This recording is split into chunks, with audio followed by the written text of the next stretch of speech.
Hello everyone, welcome back to our channel. आज हम आपके लिए क्लास 11th अकाउंटेंसी के चैप्टर अकाउंटिंग इक्वेशन की सीरीज में लाए हैं हम एक और क्वेश्चन। चलिए आइए फटाफट से स्टार्ट करते हैं, देखते हैं। इस क्वेश्चन को स्टार्ट करने से पहले हम कुछ पॉइंट्स और देखना चाह रहे हैं। वो क्या पॉइंट्स हैं? ये चार, कि आउटस्टैंडिंग एक्सपेंस क्या होता है, प्रीपेड एक्सपेंस क्या होता है, अक्रूड इनकम क्या होता है और अनअर्नड इनकम क्या होता है। डिटेल में तो इसके बारे में हम आगे पढ़ेंगे, बट शॉर्ट में आउटस्टैंडिंग एक्सपेंस मतलब क्या हुआ? Due but not yet paid, वो खर्चा जो कि ड्यू हो चुका है बट अभी तक पे नहीं हुआ है। मतलब हमारे लिए आउटस्टैंडिंग एक्सपेंस क्या हो गया? एक तरीके से लायबिलिटी, क्योंकि हमें अभी पे करनी है। Prepaid expense, paid in advance, खर्चा हमने पहले पे कर दिया तो हमारे लिए क्या हो गया? एसेट। अगले 2 महीने का रेंट हमने एडवांस में पे कर दिया, अब हमें क्या करना है? सिर्फ बेनिफिट अवेल करना है। तो प्रीपेड एक्सपेंस हमारे लिए क्या हो गया? Asset. Accrued income. Next is accrued income. Earned but not yet received. The income that you have earned but it is not yet received to you people. So that means that is your accrued income. And unearned income is just received in advance. So these are the 4 points we'll be discussing in detail in this question only. Chalo, let's start with the question quickly. We won't take much time.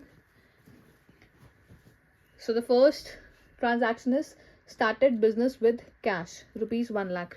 आपने business start करा rupees 1 lakh का, तो you will be writing the transaction over here. Started business with cash. You started business with cash. कितने का business start हुआ है? और यहाँ पे you will be writing the head. Cash से शुरू हुआ तो कैश का हेड खोलोगे कितने का? 1 लाख रुपए का। बिजनेस में अगर 1 लाख रुपए आया तो बिजनेस के लिए वो क्या होती है? कैपिटल। ये हम ऑलरेडी पढ़ चुके हैं। हर एंट्री का डुअल इफेक्ट होता है। Cash account debit to capital, cash आया आपके लिए एसेट बढ़ा। वो कैश क्या ओनर का है या बिजनेस का है? ओनर का है, तो ये बिजनेस में आया, ओनर ने बिजनेस को दिया, लेकिन बिजनेस का पैसा नहीं है, तो कैपिटल हुआ बिजनेस के लिए। लायबिलिटी एक तरीके से होती है जो कैपिटल जो उसको क्या करना पड़ेगा? वापस ओनर को पे ऑफ करना पड़ेगा। तो हमने यहाँ पे 1 लाख रुपीज़ यहाँ पे भी लिखा, ठीक है। टोटल निकालेंगे, हमें ये ध्यान रखना है हमारा एसेट और लायबिलिटी, एसेट का टोटल जो चाहिए हमेशा किसके इक्वल होना चाहिए? लायबिलिटीज और कैपिटल के टोटल के इक्वल होना चाहिए। तो ये हमारा जो टोटल आएगा अब कितना आएगा? एसेट हमारा 1 लाख रुपीज़, लायबिलिटी हमारी भी कुछ है नहीं, 0 प्लस 1 लाख। तो मतलब हमारा एसेट का टोटल किसके इक्वल हो गया? लायबिलिटीज प्लस कैपिटल के इक्वल हो गया, सेम, ठीक है। Coming on to the next transaction. Next क्या है? Goods purchase for cash rupees 50,000। यहाँ पे हम एंट्री लिख सकते हैं, goods purchased comma furniture purchased. हम शॉर्ट में लिख रहे हैं, आप लोग पूरा डिटेल में लिख सकते हैं। कितने का परचेज करा? गुड्स 50,000 के आपने गुड्स परचेज करे हैं, तो हम यहाँ पे स्टॉक ओपन कर लेंगे और साथ में फर्नीचर। स्टॉक कितने का आया था? 50,000 का स्टॉक आया। फर्नीचर कितने का आया? 30,000 का आया, प्लस 30,000, 50 प्लस 30 80,000, मतलब 80,000 का क्या हुआ? कैश गया, 80,000 माइनस हो गया, ठीक है। 1 लाख में से 80,000 गया तो कितना आ गया? 20,000 plus 50,000 plus 30,000, 0 plus 1 lakh, 0 plus 1 lakh.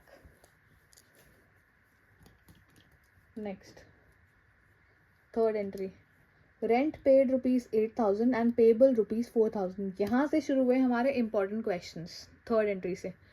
Rent paid, यहाँ पे हम लिखते हैं थर्ड एंट्री, रेंट पेड 8,000 का है और पेबल कितने का है? रुपीज़ 4,000। मतलब क्या हुआ? आपके कैश में से जो रेंट गया वो कितने का गया? 8,000 रुपये का।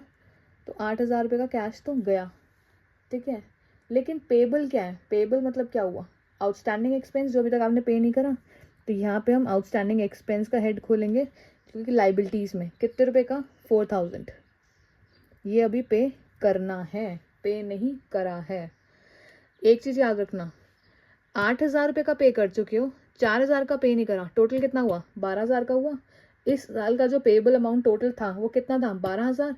वो जो कैपिटल में से आप एडजस्ट करोगे वो हमेशा टोटल अमाउंट एडजस्ट करोगे, जो पूरे ईयर का पेबल होता है, ठीक है। तो ईयर का पेबल कितना था? 8,000 प्लस 4,000 12,000। तो आप कैपिटल में से तो 12,000 माइनस करोगे, लेकिन पे कितना करा? 8,000, इसलिए हमने कैश में से 8,000 करा। जितना पे कर चुके हो कैश में से तो उतनी अमाउंट डिडक्ट करोगे, लेकिन कैपिटल में तो पूरे ईयर की पेबल अमाउंट डिडक्ट होगी। अभी आपकी आउटस्टैंडिंग पेबल कितनी है 4000, लेकिन पूरी टोटल कितना आपको पे करना था 12000 पे, तो कैपिटल में से पूरा 12000 का खर्चा डिडक्ट होगा। ये हमेशा आपको याद करना पड़ेगा, ठीक है। 20 माइनस 8 कितना हो गया 12000 plus 50000 plus 30000 is equals to 4000। 1 lakh में से 12000 गया, कितना हुआ 88,000, ठीक है। Next fourth entry, commission receive 6000, receivable 4000। Commission receive कितनी हुई 6000 रुपये की रिसीव हुई, तो कैश आपका 6000 रुपये बढ़ गया। रिसीवेबल कितनी थी, यहाँ पे उन्होंने बोला रिसीव कमीशन रिसीव 6000, रिसीवेबल 4000, तो रिसीवेबल कितनी थी 4000, मतलब 6000 प्लस 4000 कितना हो गया 10000। तो कैपिटल में तो टोटल अभी बताया आपको, हमेशा टोटल इफेक्ट आता है, 10,000 रुपये का इफेक्ट आना चाहिए। तो 6000 आपको रिसीव हो चुके हैं, 4000 जो रिसीव नहीं हुए वो आप क्या करोगे, अक्रूड इनकम खोलोगे। यहाँ पे एसेट होता है अक्रूड इनकम के नाम से, कितना प्लस 4000, अक्रूड इनकम के नाम से हेड होगा, वो आपको कितने रुपये हो गए 4000, ठीक है। अक्रूड इनकम पढ़ चुके हैं, earned but not yet received, अभी आपको रिसीव नहीं हुई तो आपके लिए क्या हुआ, ये एसेट हुआ। Draw the line. 12,000 प्लस 6,000 कितना हो गया 18,000। स्टॉक का कितना हो गया 50,000, फर्नीचर का 30,000, अक्रूड इनकम का 4,000 is equals to 4,000 plus 88,000 plus 10,000 कितना हो गया 98,000। 98,000,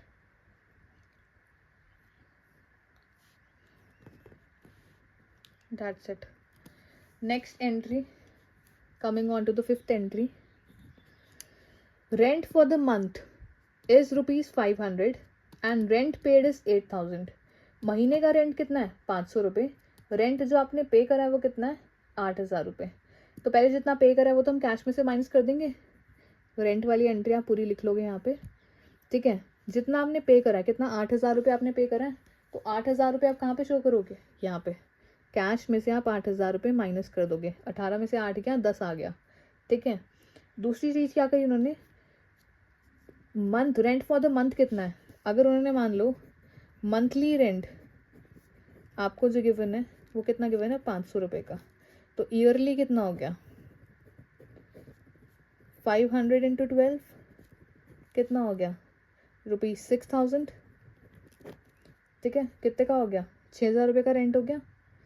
अब क्या हुआ था, अब ध्यान से दोबारा से एंट्री देखो, पे कितना कर दिया आपने 8,000 रुपये का, था कितना 6,000 रुपये का, तो कैपिटल में से कितने की एंट्री आती है, जितना ईयर का होता है वही होती है, तो कैपिटल में से तो 6,000 माइनस होना चाहिए। अब देखो 8,000 और ये 6,000 मैच हो रहा है, नहीं हो रहा, तो 2,000 का जो फ़र्क है वो क्या आ जाएगा आपका 2,000 will be your prepaid expense. Prepaid expense, prepaid expense आप लोगों के लिए क्या होता है एसेट होता है, तो प्रीपेड एक्सपेंस हम यहाँ पे लिख लेंगे कितने का 2,000 रुपये, ये हमारे लिए एसेट है। Prepaid expense is your asset for you people, ठीक है। स्पेस कम है इसलिए ऐसे लिखा जा रहा है, आप लोग प्रॉपर तरीके से लिखें। 18,000 माइनस 8,000 कितना हो गया 10,000 प्लस 50,000 प्लस 30,000 प्लस 4,000 प्लस 2,000। 2,000 आपके प्रीपेड एक्सपेंस जो एसेट हुआ, तो इधर क्या आया आपका 4,000 plus 92,000। 92,000 sixth entry. Sixth entry क्या कहती है, commission for the month ₹500, commission receive 9,000। मतलब जो कमीशन है,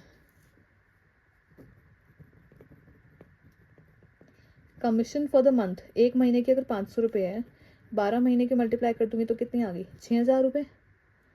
लेकिन कमीशन रिसीव कितनी होगी 9,000 रुपये, रिसीव 9,000 हुई तो कैश आपका 9,000 से बढ़ गया होगा, लेकिन एक्चुअल में होनी कितनी चाहिए थी 6,000 रुपये। तो कैपिटल में जो एडजस्टमेंट एंट्री आनी चाहिए वो तो ईयर का आना चाहिए, 6,000 रुपये जो एक्चुअल है। 3,000 रुपये का आपके लिए क्या हो गया 3,000 रुपीज़ का, 3,000 का जो आपका डिफरेंस आ रहा है that is what unearned income. तो आपके लिए लाइबिलिटी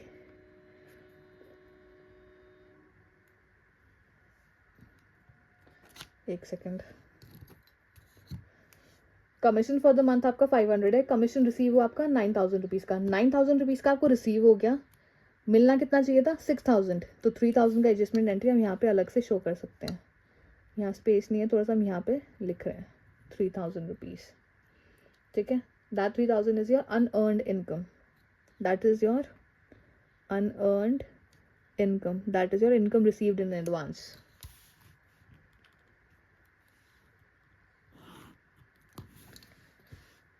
ओके, बैलेंस निकालते हैं। 10,000 plus 9,000 will be on 19,000 plus 50,000 plus 30,000 plus 4,000 plus 20,000 2,000। Asset side का 4,000 plus 3,000 plus 98,000। This is your complete question, this is your complete question. तो आज हमने क्या सीखा है, ये 4 एडजस्टमेंट एंट्रीज जिसके बिहाफ पे हमने ये पूरा का पूरा क्वेश्चन करा है। एक बार आप लोग भी इसे देख लीजिए। In case you have any question, any problem, you can just write down in the comment section and we'll surely reply to it. I would like to say one thing, अगर आपने अभी तक हमारा चैनल सब्सक्राइब नहीं किया है तो हमारा चैनल जाके सब्सक्राइब कर लीजिए। आपको डेली बेसिस पे हमारी वीडियोस मिलती रहेंगी, नोटिफिकेशन आपको मिलते रहेंगे। अगर आप बेल आइकन को प्रेस कर लेंगे तो बेल आइकन प्रेस करने ना भूलें। जैसे ही हम वीडियोस अपलोड करेंगे आपके पास हमारी सारी की सारी videos automatically as a notification receive हो जाएंगी। So that's it for today. Will be bringing more questions on accounting equations. ये तो हमने पूरा इक्वेशन बेस्ड क्वेश्चंस करे थे, बाकी डिफरेंट टाइप के क्वेश्चंस भी हम आपके लिए लेके आ रहे हैं नेक्स्ट वीडियो में। Stay tuned. Okay, bye bye.